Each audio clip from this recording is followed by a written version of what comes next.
The first test is upon us. My name's Mark. Let's talk rugby.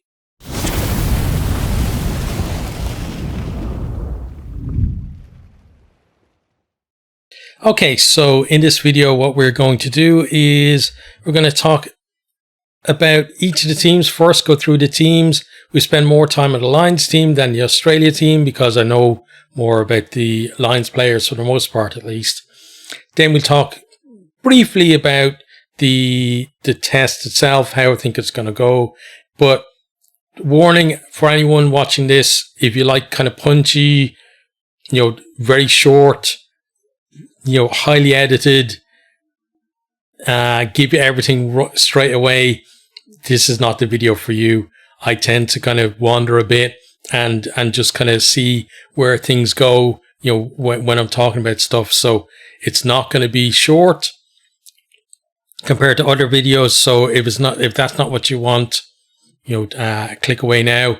Not going to blame you, but I will say a big thank you to anyone who, recently has come and joined the channel as well. We kind of grown a little bit, getting plenty more views as well. Obviously, some people don't like the content, but I've always said since I started this channel, there's tons of content out there for people who like straight to the point, punchy, kind of almost TikTok style stuff.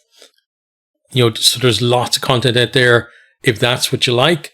I make stuff for people who are like me, maybe a little bit older, who like stuff a little bit more in depth, a little bit more off the top of the head kind of stuff, and people putting a bit more feeling into, what they're talking about, that kind of thing as well. So if that's the kind of stuff that you like then, and it's your first time here, maybe stick around. Maybe check some other stuff out on the channel as well. But yeah, that's basically what we're going to be doing here. So first of all, first test. And, it's kind of snuck up on us a bit, I remember, so in terms of like really seriously getting into the Lions, for me, it was the 2005 tour down to New Zealand. That one, like, before then, if you've been in the channel before, I'm not kind of a traditional rugby fan in that I didn't grow up with rugby as kind of like the sport that I really liked, or a sport that I played, or a sport that I knew very much about. I was very much kind of a football / soccer fan when I was younger. And then it was only later kind of, end of university, I had some friends who were into rugby, kind of brought about the notion of it. And then after university, then really started getting into rugby, and then from there. So for me, it was kind of around the kind of 2000 era, like, that I started properly getting into rugby. But maybe just after 2003 World Cup, I start getting properly obsessed with rugby. So the 2005 tour to New Zealand was my first major Lions tour that I'd watched as it was happening. Obviously, since then I've gone back and watched the previous tours as well, like 97, 2001, etc., and seen a lot of stuff on that. But in terms of just following it as it was happening, it really was 2005. And I remember back then, my dad was still alive. My younger brother was living with us at the time, and the three of us used to get up, like, whatever time it was, I think it was 6 o'clock in the morning, to watch all of the games. We all had the shirts as well. I bought, like, each of us a Lions shirt for it, and we obsessively watched all of the games, the whole build up to the matches. Lots of discussion between us as well, which is great. And it was, for me, like a major bonding thing between us, honestly, because I didn't really know my dad that well growing up, and a lot of people kind of my age, probably it was a similar story where your dad was just kind of there when you're growing up and not really kind of, part of your life, other than now and again, like, on birthdays or wherever, or going on holidays. But otherwise, he was out of work. You didn't see him that much. And he was, like, for me, he was like the threat that my mother used to use to keep us quiet or keep us behaving. And it was really only when I became, an adult kind of in my mid to late 20s that I started to properly get to know him. And like rugby was one of the, well, honestly, the major thing that really helped us to get to know each other properly. Watching the Lions tour 2005 was probably the real start of that. And after that, then, we went to lots of games together. Like I was a Leinster season ticket holder, got a season ticket for him. We went to the 2007 Rugby World Cup in France together, and we were kind of like going to the Leinster games for years and years until then he got kind of sick and then wasn't able to go anymore, but the memory still stuck with me. So, the Lions for me from back then had a very special kind of, just a special part in that relationship. Now, I'm honestly not as big into the Lions as I was back then, and maybe it's because that connection isn't there anymore. Like my dad's not around anymore, so there isn't that kind of sharing part. And this is actually the first time since my dad passed away that I've got to share the Lions with someone, and it's with you guys rather than with him. So this is probably the first Lions tour since my dad passed, really. Like, well, not even like before that, because he had dementia, and for a few years before that, right, you couldn't really talk to him about anything because his memory wasn't there, and he couldn't retain any kind of conversations and stuff. So it's been a couple of Lions tour really since I've been properly into the Lions. So this year has been kind of nice for me, I think, in terms of just reconnecting that and kind of having that kind of feeling again of sharing stuff. So it's been great for me to be able to share with you guys. And as I said, I'm going to ramble on. So anyone who didn't click away, who thought, it can't be that bad, now. But yeah, that's, as I said, this year it kind of snuck up on us really the first test, at least for me, because I remember back then, like, it was kind of weeks and weeks of, Saturday, Wednesday, watching the team build through that. And, one of the big problems was obviously back then was Clive Woodward basically had a massive squad, and he had two separate squads. So there were players, who were playing midweek games who, unless there were multiple injuries, weren't going to get anywhere near the test side. But still, you could see that, progression of the team through the games. And I got, to kind of have a better appreciation of players from the other home nations as well. The likes of Josh Lucy, who I would have only ever seen him as an opponent, against Ireland, really. And just that kind of building that went on, even if Clive Woodward didn't hugely build a team, it still felt like something was building through it. And then subsequent, to that, then the other tours, the next few tours as well, luckily got to see them with my dad as well, like, South Africa and Australia as well, and kind of enjoying that thing. But this time, it didn't really feel like there was much time to build a team. And I think that's why we have the Lions team that we have today. And I think that's why most people, barring maybe 2 or 3 positions, like not even that, I think, in the starting team. But, in the 23, maybe 4 or 5 people at the absolute maximum, people couldn't pick like who was in the team. I think easily 18, 19 of those 23, anyone who's been, knows anything about the Lions players or wherever that are on this tour could have picked it.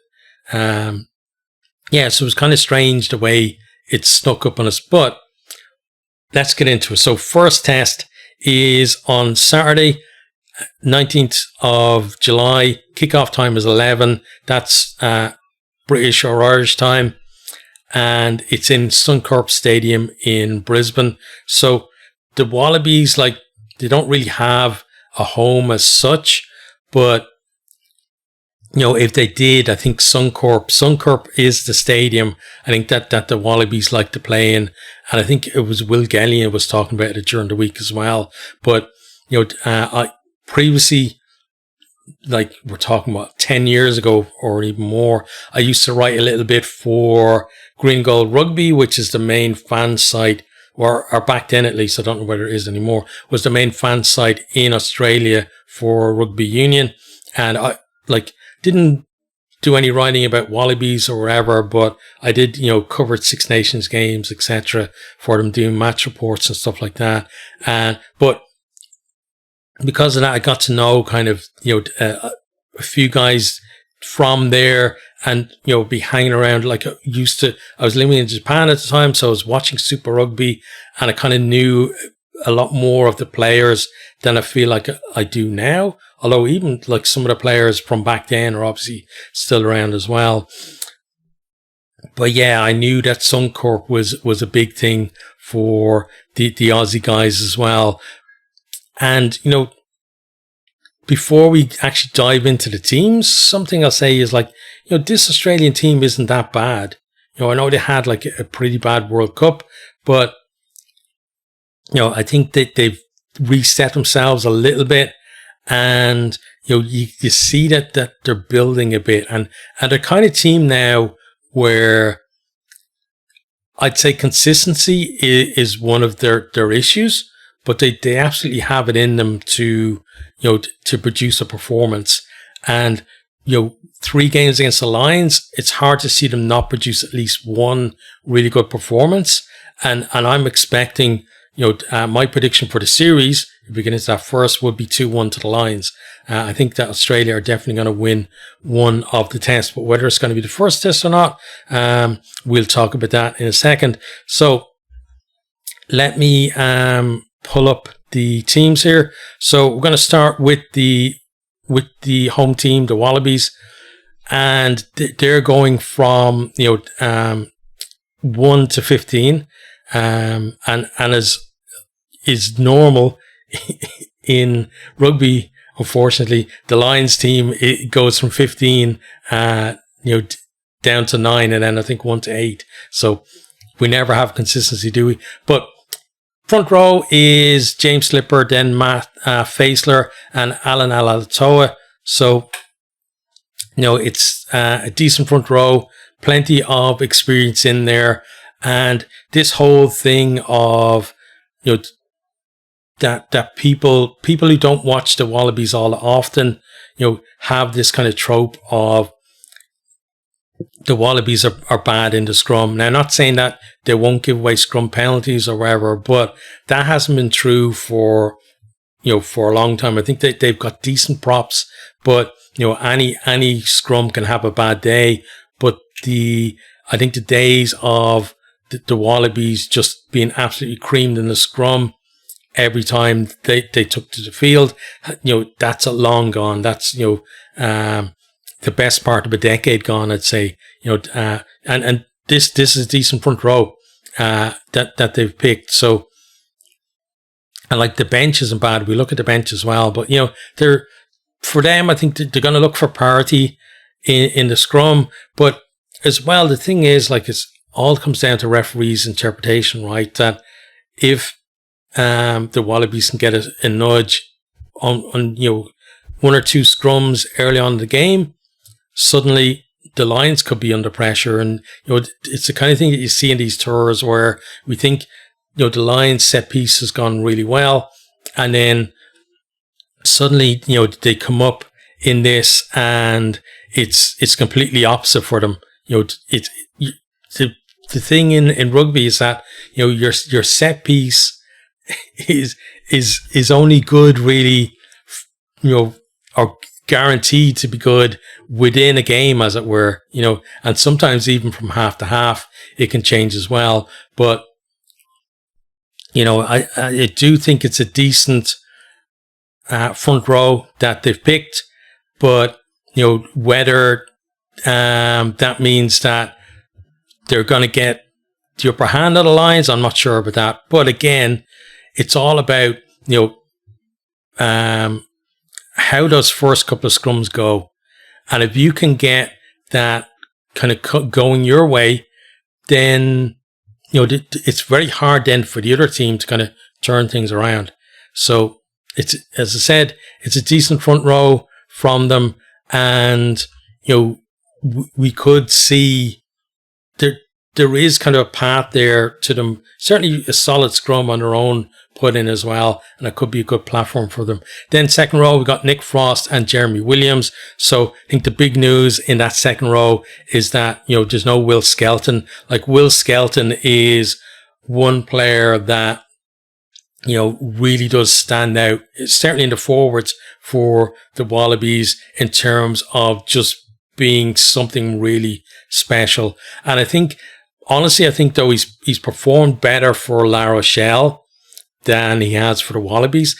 And it might be that he's maybe got a better reputation in the Northern Hemisphere than the Southern Hemisphere, because he hasn't produced as high a standard, I would say, for the Wallabies compared to, what he's done for his club, La Rochelle in France. So, but I do still think he's a big miss. Like, he's a player, you can just give him the ball and he's going to get you over the gain line. He's going to commit defenders, and, the Wallabies, they'll want to get to width, because that's where the space is against the Lions. It is against a lot of Northern Hemisphere teams, and they'll want to kind of suck players in and then get the ball wide, beat that blitz, and then get in behind. And then they've got talented backs to be able to finish off moves as well. And I think not having Skelton in there is definitely going to be to their detriment, I think.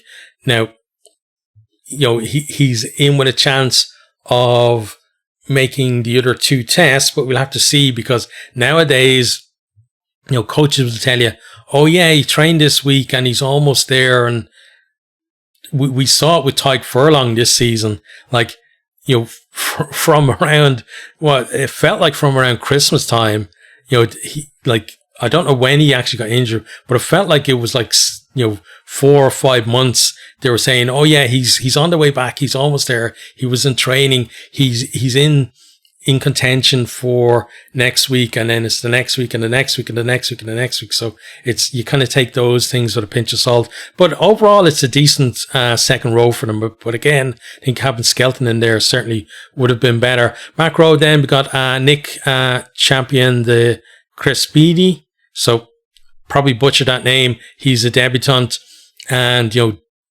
almost like it's almost written to the stars, right? Debutant against the Lions for the Wallabies in the very first test. The guy's going to be man of the match, right? That's just how these things go. I don't know much about him, but, to get picked in that back row, he can't be too bad. Like, you look at the other guys in there, you got Fraser McWright, and you got Harry Wilson in there as well, the captain. So it's a decent back row. And, the Lions back row aren't going to have everything their own way either. You look at that back row, and I'm thinking, going to be competitive at the breakdown. Breakdown has been one of the, I think, poorer areas for the Lions in terms of ball security. And one thing that I've said before is, James Gibson Park, love him. Like, I'm an Irish fan, think he's a brilliant scrum half. But one of the problems for me is just his communication to his forwards when we're losing the breakdown. Telling people, listen, we've got to maybe commit more numbers. You got to secure the ball for me a bit faster, and getting onto his forwards about, getting in, cleaning properly, etc. So that could certainly be an interesting area, I think, the back row. But as well, you got Valentini is missing from that back row too. So again, a really good player missing for them as well in there. But these kind of things, they create opportunities, and who's to say that the debutant doesn't have a fantastic game as well. For whichever team is going to win the game, obviously, I think the back row is going to be key. And if these guys perform, absolutely, they can put it up to the Lions. Into the backs then, so we start with the half-back. So we've got Jake Gordon at 9 and Tom Lynagh at 10. So I think Tom Lynagh is his first start at 10 for the Wallabies. He's played, I think, 3 other tests, I think, before now, and they've all been off the bench about 20 minutes each. So, it's a big ask for him. I think like Lolosio is out as well, so another big miss for the Wallabies. But again, these kind of things, they create opportunities for players. And the one thing Australia isn't lacking in is talent. It's for them. It's for a long time. It's been a case of, first of all, retaining that talent in the Wallabies, and then also kind of developing from there in terms of team structures. And I think Joe Schmidt, he's not going to be there for much longer, but it's something that he's certainly brought to them, is that kind of structure to their game. And Lina may flourish in that, given that opportunity as well. And again, these kind of series that they birth stars, people who weren't really talked about before Lions tours often come out the other side, and suddenly they're talked about, one of the best in the world in their position, and that could be him as well. On to then the wings. So got Harry Potter on the left wing. People who watch the Premiership certainly would be very familiar with him. Very dangerous player out there, and knows his way to the try line. And he's got gas as well, and that's one thing with the Lions is going to be I think the Lions in some positions they have the gas as well, but it's about whether when you're tired and you've been running up the other end of the pitch, whether you can come back and chase a guy like that down. So he's definitely going to be dangerous. Into the midfield, then we got Len Ikitau. He's been in there now for a while in that midfield. Very good kind of player. He'll commit defenders. He looks for the offload as well. And, you've got Sulihi outside him there as well, who has that kind of outside break, has that little bit of magic too. And like the Wallabies, they love their kind of, that bit of magic rather than, they'd rather have a guy, who can produce something like that than somebody who's just solid kind of, if you give them a choice between a player who can be 10 out of 10 one week and like 4 out of 10 the next week, they're going to pick that guy over a guy who's maybe 7, 8 out of 10 every week. And Suli, I think is that kind of player, once if he's involved in the game, he can absolutely turn the game for you. He's another one of these kind of big money converts from league. And, it seems to happen, very often in rugby union in Australia, because obviously league is where all the eyes are in terms of, the TV, media, etc. Everybody's watching that rather than union, and bringing big guys over is a way for them to kind of say, listen, have a look at our sport as well, and sometimes they work out, sometimes they don't. So we'll see. I think in terms of Sulihi, it's going to be this. I think it's going to be kind of this tour that will be one of the major things in terms of when he's judged. Because another thing about these league converts is you can always be sure that in a few years' time he's going to go back to league. And then people will look back on his time in union and judge it wherever way they're going to do it. Then right when you got Max Jorgensen, he's newish, I'd say, to the Wallabies, but, the guy, again, another finisher there, and, knows his way to the try line, and he can kind of bounce off, tacklers as well. So they've got finishers on both wings, and then you got Tom right there at full back as well. So again, they've got a decent back three, I think, and again, nice midfield partnership, maybe a little bit of experience or inexperience, in the halfbacks, but, if you're playing well, who cares how many caps you have, right? And looking at this, lineup here as well, I would not be surprised if the Wallabies decide that what they're going to do is target the Lions in the air even though you look at the Lions back line and you think, oh, well, Keenan's in there, he's solid on the high ball. You got Lowe, you got Freeman, all good on the high ball. But I would not be surprised if we see a lot of contestable kicks from Australia, and not with the idea of actually winning the ball cleanly, but more with the idea of the ball either being patted back on their side or on the line side, and the ball going to deck and going loose, and then creating a bit of chaos from there. And, Australia, one of these great teams, with kind of broken field stuff. And that's something that I'm expecting to happen at the weekend as well, is that's what they're going to look for from there. But for me overall, as a 15, it's a really good team. Like, it's a decent team, and a lot of these players would be known, I think, here in the Northern Hemisphere. Like, a lot of the players have had time up here, or they've just been around the Wallabies for long enough that people should know who they are as well. Obviously, again, there are some newer players coming in, but it's a good team. Like, and anyone who's thinking the Lions are gonna easily whitewash the Wallabies, I don't think that's gonna happen.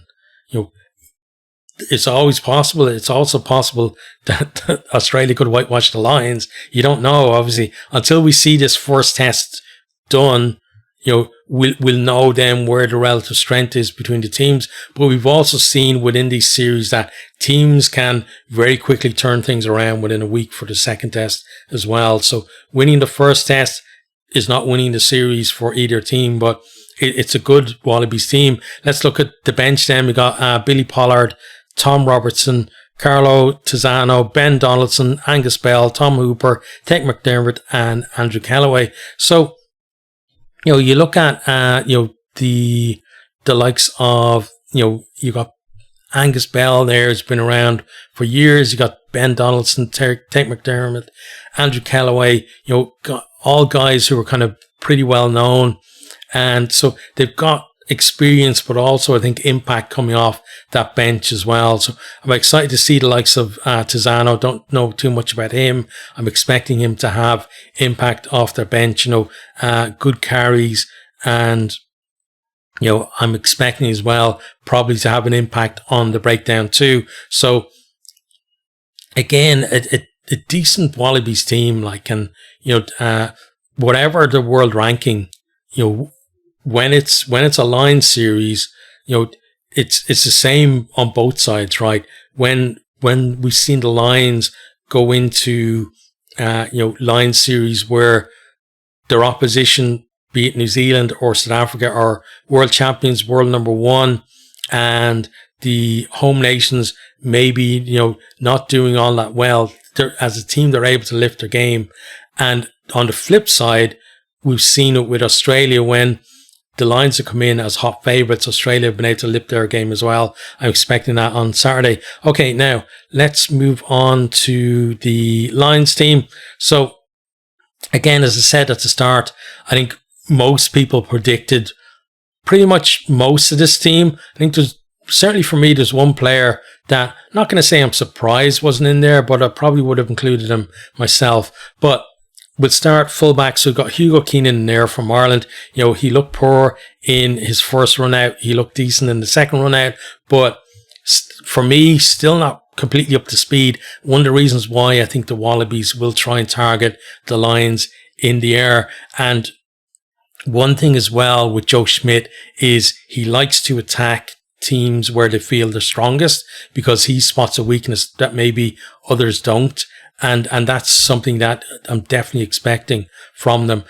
I think if Blair Kinghorn was fit, he definitely would have been the 15. And I think Keenan is your next best option. I don't think Marcus Smith was really, unless Keenan had another stinker, I don't think Marcus Smith was really in their minds in terms of playing fullback. Then Tommy Freeman, on real hot form towards the end of the season, scored a hat-trick in the semi-final against Leinster, knows his way to the try line, obviously, but also one thing I really like about him is he comes off his wing, he goes looking for work. He doesn't just stay out there, saying, okay, like, you get the ball to me. He comes in, he looks for the work.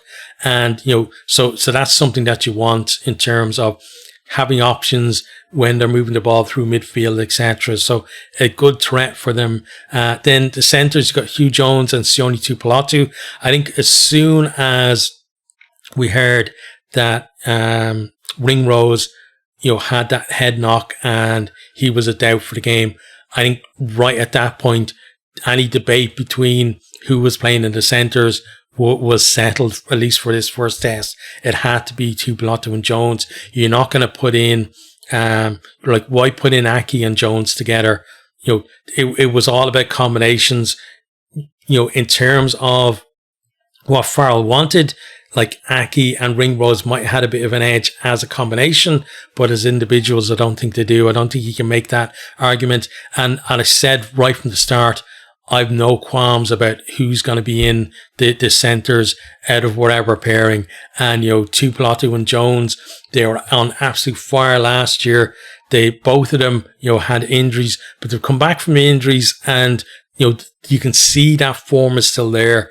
And, it's not just form either. These are both class operators.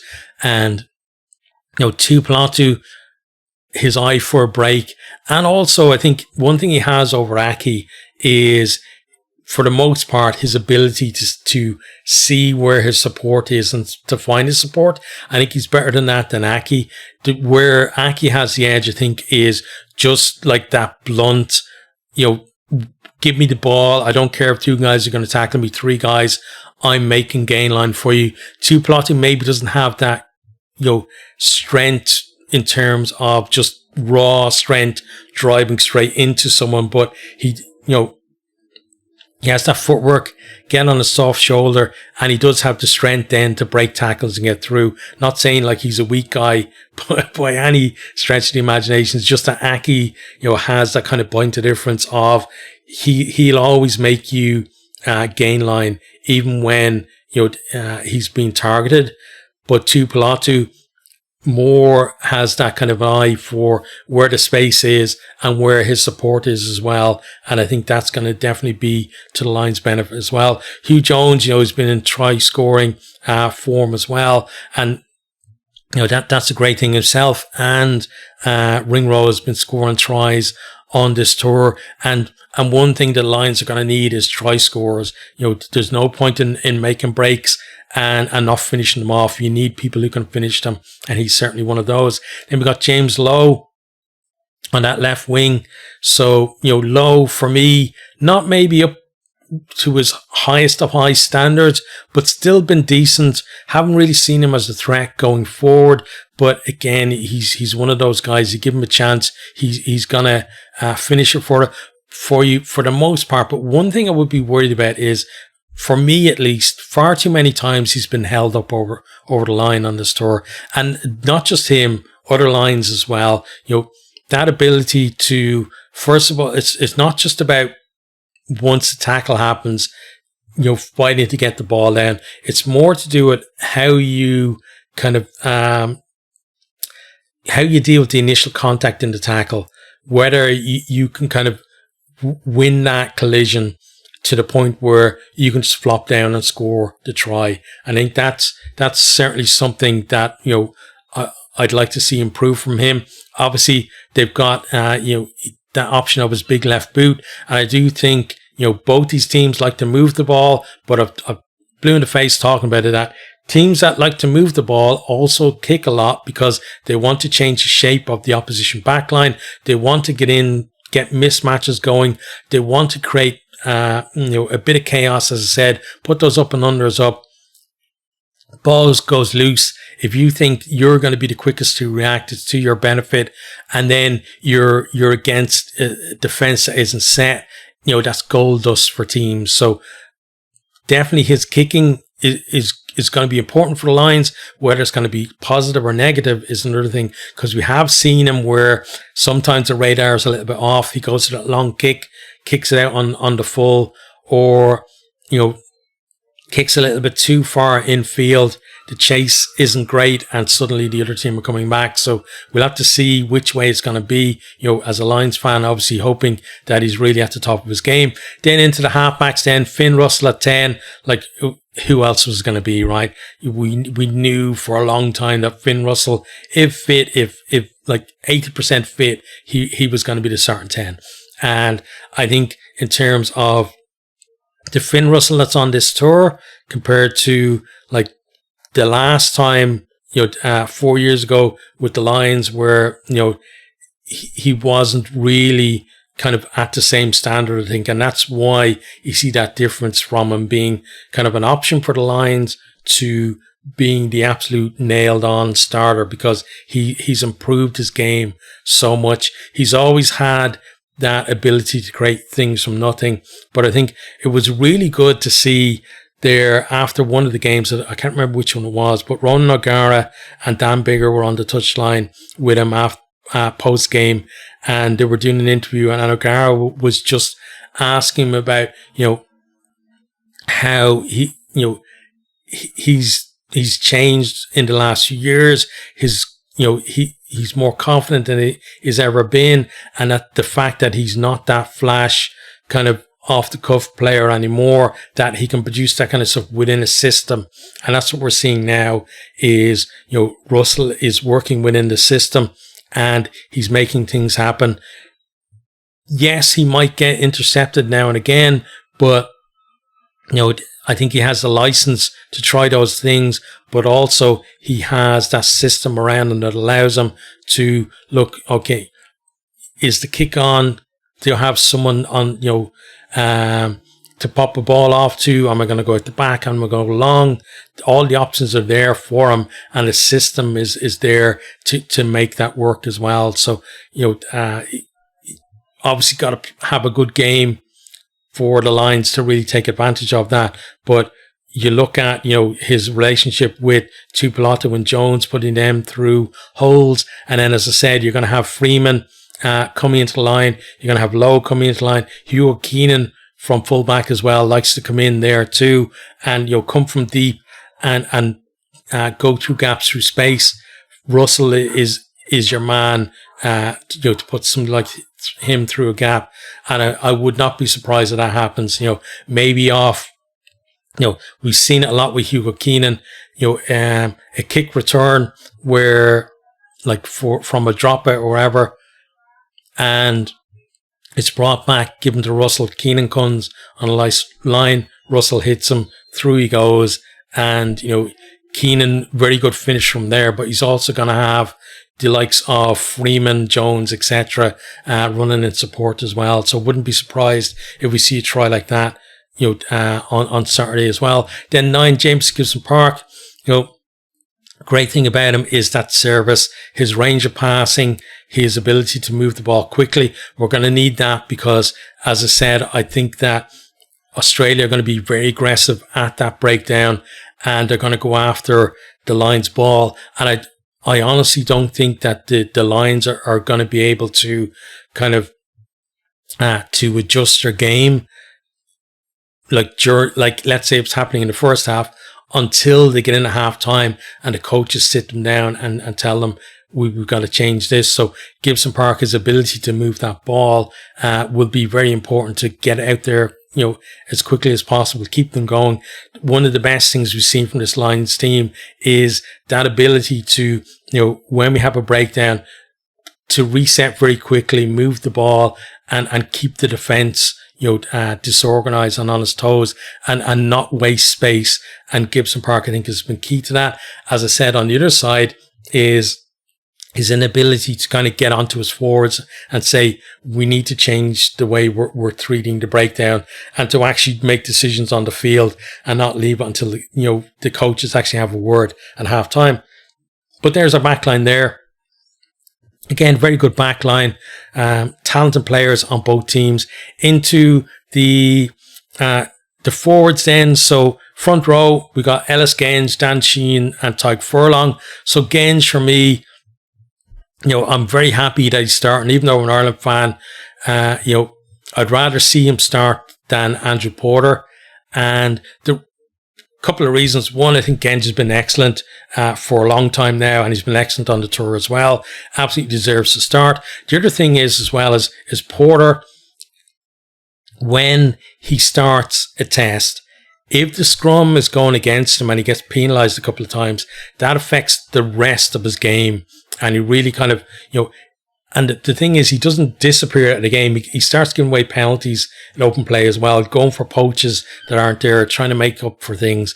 And we've actually seen Leinster use it as a tactic this year, where they've started Boyle or somebody else at loose head, even when Porter's in the squad, and then brought Porter on after 20, 25 minutes of the game. So he's still playing his normal amount, 55, 60 minutes of the game, but he's doing it at the back end rather than start.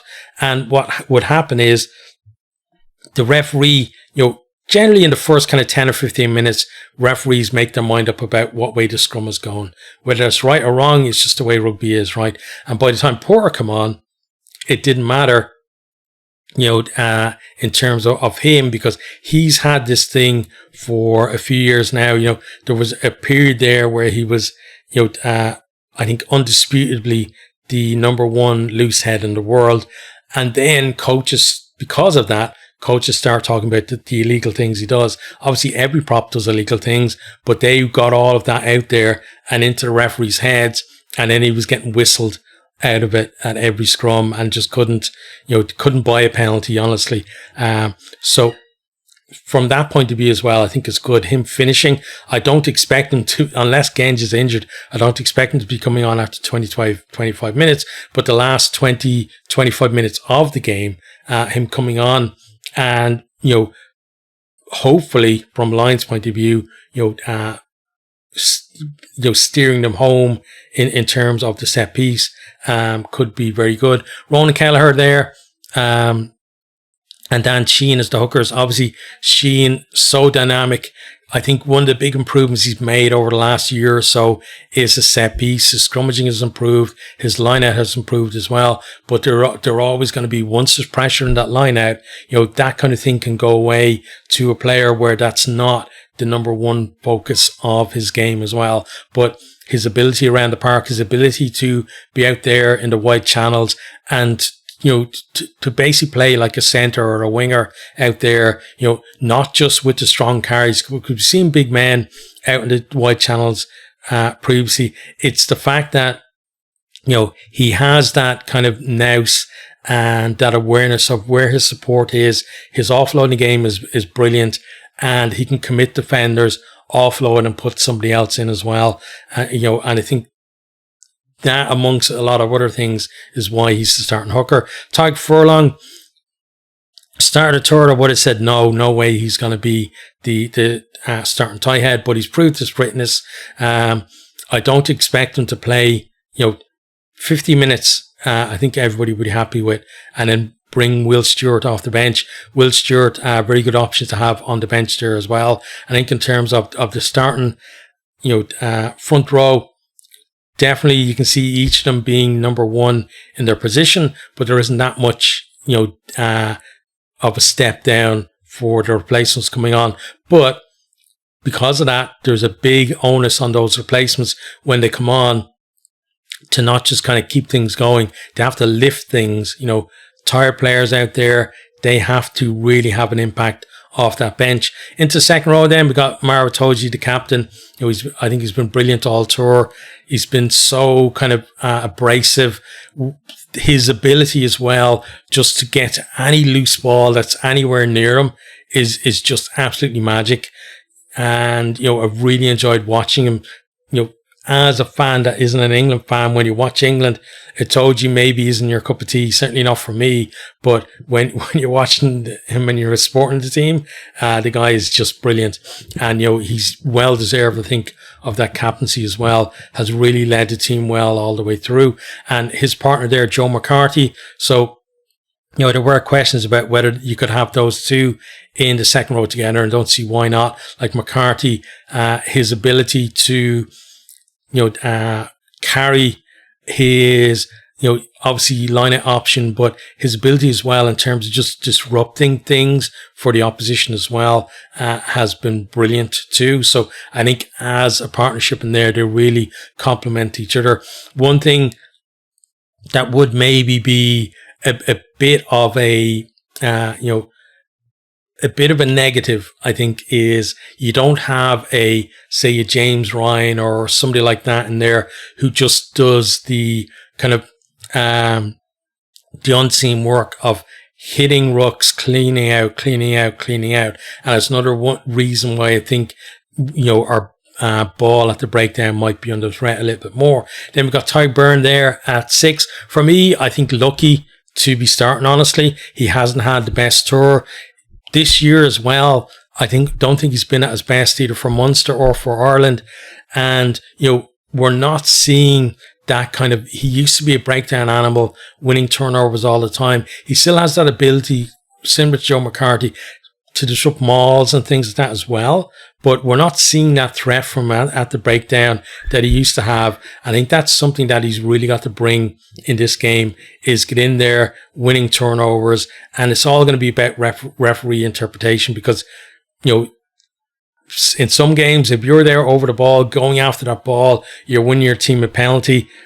The next week, a different referee, exactly the same scenario, you're giving away a penalty because you're deemed to be slightly off your feet, or you've come slightly in at the side or wherever. So, it can be, one way or the other. But I do think in terms of competing at the breakdown, we've got to see more from him.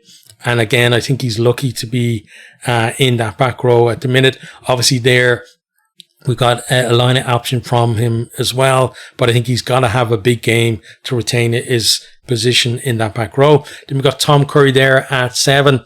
So, Curry's had a decent tour.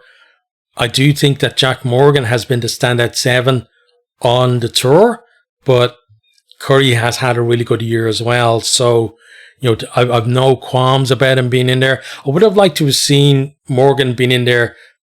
Not like, it kind of sounds bad to say he's the only Welsh guy. So I don't think because he's the only Welsh guy he should be in the team, but I do think that he did enough to be in the squad for this. And then the fact that he is the only Welsh guy in the squad anyway, I think for me at least, would have been enough to kind of tip that. But I think Morgan has been excellent, and if the Lions decide that they want to change up that back row, in terms of the balance of it, or being more aggressive themselves at the breakdown, I think Morgan is the guy that you bring in from that. But that's now for test 2 and 3, obviously. But Curry has been decent, a linking play. We saw him, that one where Russell went quickly from a penalty. He was there. He was there, right, in support. And then he offloaded for the try score as well. And he's done a few ones like that where nice little balls offloaded. Hasn't been as big of a threat at the breakdown either as Morgan, but overall kind of fairly tidy. Then Jack Conan there at 8. Tons of carries, tons of meters, and not just that. I think his point of difference over Ben Earl is his ability to link play as well. That he's not just making a break; he's also looking for where his support is and finding his support. He's got great hands out of contact, and he can keep moves going. Whereas Earl, I've seen him a couple of times where he'll make a ton of meters, get isolated, and then either a slow ball for us, or he gets torn over, gives away a penalty. So I think that's the point of difference between those two. But again, a decent pack, but not going to have all their own way against the Wallabies. I think one of the big things for them is going to be that physical battle in that kind of first 20 to 30 minutes. They've got to impose themselves as much as they can, because you look at this pack and it's maybe not as mobile as the Aussie pack. I would have kind of said the opposite, or more even if Skelton had been in there for the Wallabies. But yeah, I think there's there are obviously athletic players in this Lions pack, but I think for them, it's going to be about, first of all, be physical and then use your athleticism, secondary. So whether they can do that or not, again, we're going to have to see. So onto the replacements. So we did touch on the replacement front row already. Keller, I think, really decent option. He's really improved as well over the last kind of year or so in terms of his all-around game, and he's actually been seeing more game time because Sheehan's been out for a while as well, for Leinster and for Ireland. Andrew Porter, again, pretty happy to see him on the bench there, honestly, looking for a good impact. Same for Will Stewart. I think Will Stewart's had a good tour and he's been really good for England. Ollie Chesham, I thought, probably would have been the starting 6 for this game. And if it had been me, I would have had Chesham at 6. I probably had Van der Fleer on the bench there, and then Van der Fleer, and then I don't know who you're gonna have. Maybe Van der Fleer and Byrne on the bench. I'm not too sure, but I think Chesham, if Byrne isn't performing, he's a really good guy to bring on at 6 if you need to, or if you need to replace one of your locks, obviously he can go in there as well. Ben Earl then, once the game kind of opens up and tired legs out there, absolutely made for that guy. And I think because of that, we're probably going to see him on the bench for throughout the test. I would be worried if he's starting at 8, because again, he's one of those players that towards the end, I think impact off the bench is going to be brilliant. As a starter, I'm not too sure. I think the difference is in, say, the first kind of 20 minutes of the game, if he makes a break up the middle and, Wallabies are fresh, they're going to be able to get him down and then isolate him and then potentially, as I said, win penalties. Whereas if it's the last 20 minutes of the game against tired legs, he makes that break, suddenly the tackle, isn't quite, as tough as it was. He can break that. He can keep going. He can probably score a try from halfway. So for me, he's a really good option off the bench. Alex Mitchell, the same. I think, coming on, I like him. I like, Ben White as well. I think, and Tomas Williams that was in the squad initially, the Lions really do have kind of an embarrassment of riches at 9 when you think of it. But, Mitchell, really good option to come off there. Marcus Smith then, obviously covering, you got him, he can cover full back, he can cover 10 for you as well. And I think the fact that there's no Blair Kinghorn in this team, probably means that he had to be on the bench over, I think if you're looking for a replacement 10 in terms of the options are there. Obviously you got Owen Farrell, but you got Finn Smith as well. I think if Kinghorn was there, at 15, then I think maybe you have the option to have Finn Smith there on the bench instead of Marcus Smith. I think that's where the difference came there, because personally, I would have picked Finn Smith on there, because I think Finn Smith is more facilitator, whereas Marcus Smith, he can facilitate, but a lot of the time he's kind of looking for that break himself.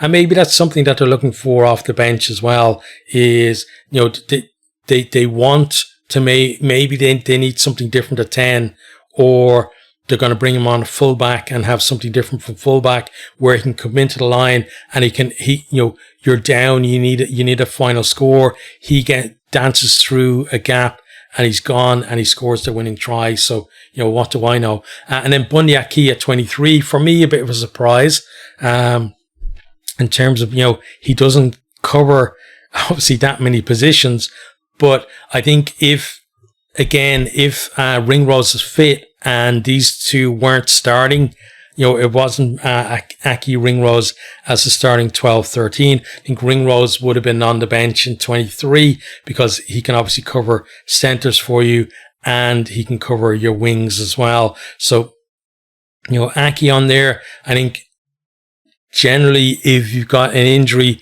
you're looking at him coming on into centres and maybe having some kind of rejig of your backline depending on who's gone down. Like, so you could imagine, let's say Hugo Keenan, has gone down, and Smith, let's say Marcus Smith is already on or wherever, and then they bring Aki on into the centres, and maybe like Smith drops back to fullback, or you could see him, Aki coming on, Hugh Jones moving further out onto the wing or something like that as well, in terms of a rejig as well. So it doesn't give you as many options, I think, than for me the players in terms of like that are injured that probably would have been perfect for the 23 jersey would have been Daly. Daly, I think, is very, very underrated, I think, by people, outside of England, even people in England. He kind of gets a bit of a hard time, I think unfairly, but, he can cover multiple positions. I think then Ringrose as well would be the other option there too. But I do feel like through this test series, like a lot of this squad, there's so many talented players who, we haven't talked about today at all because they're not in this 23, but are in the wider squad, could absolutely be in this starting team as well. And they do the jersey proud too. But, as I said, I love to prattle on. I've prattled on for long enough now. So we're just going to talk very briefly about how I think the test is going to go, just in terms of the result.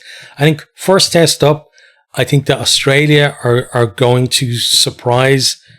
I don't know whether they'll surprise the Lions. It certainly will surprise a lot of us Lions supporters in terms of how good they're going to be, I think, in that first test.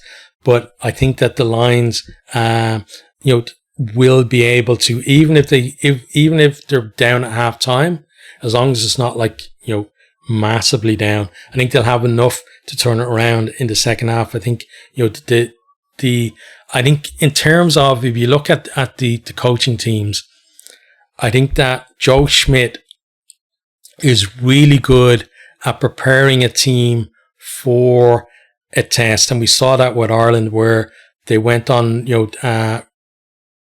big winning streak. They got to number one in the world, won lots of trophies, Grand Slams, etc. Right? That's where he's really good, is that preparation before a game and getting his team ready and spotting weaknesses in other teams that maybe, other coaches don't see, and not just being to spot it, coming up with the best way to exploit it. I think he's really good at that. Something that I don't think he's as good at is then adapting to, what's happening in the game at halftime or within the game. And I think that's the difference in terms of Farrell's coaching team, is I think they're better, and we saw it with a lot of these warm-up games. They're better when they get the players in at halftime. First half hasn't gone that well. They're very good at communicating what the players need to do to fix certain things and to turn things around. So that's what I'm expecting from this as well, that maybe the Wallabies have a really good first half, and then the Lions have to respond to that in the second half. And I think in terms of the coaching teams, that's the way things are going to go, is that, again, I think the Lions team, coaching team, are very good at making those changes at halftime that need to be made, in terms of just doing things a little bit differently, and getting that mess, in very short time, getting that message across the players, having it understood and having it executed as well. But, I think it's going to be a really good first test. I think the Lions will win, is my prediction. I'm a Lions fan, so I'm going to lean that way anyway. But I don't think it's going to be a huge win. I think it's going to be by, one or two scores. It's maybe around 10 points, that kind of thing. And, it's going to be fairly close. I hope it's going to be exciting.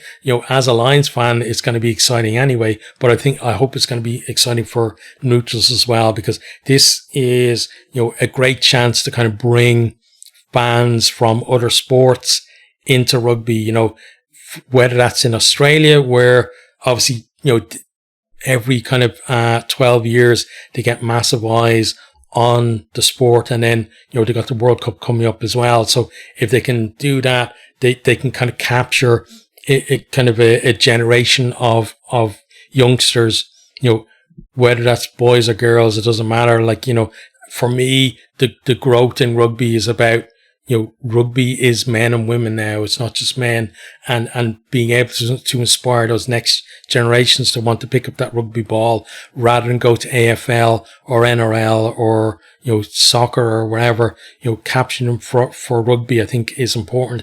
I think for World Rugby as well, it's important, to have a strong Australia too as well. And then from the Lions point of view, it's the same kind of thing as well. Lots of us here, those who've watched my video this long, obviously you're a proper rugby fan, as it were, quote unquote. But there's lots of people who maybe kind of dabble in and out of Six Nations, don't watch any club rugby. Doesn't matter where they're from, England, Ireland, Scotland, or Wales, or wherever. Mainly probably soccer fans, or fans of other sports, or generally not that big on sport in general, but this is a big thing. This is an event kind of occasion type thing that they'll be watching it. Yeah, and hopefully we have a good game, a good exciting game from that point of view, that we can capture those new fans as well. But as I said, I think Lions are going to edge it, but let me know what you think down in the comments.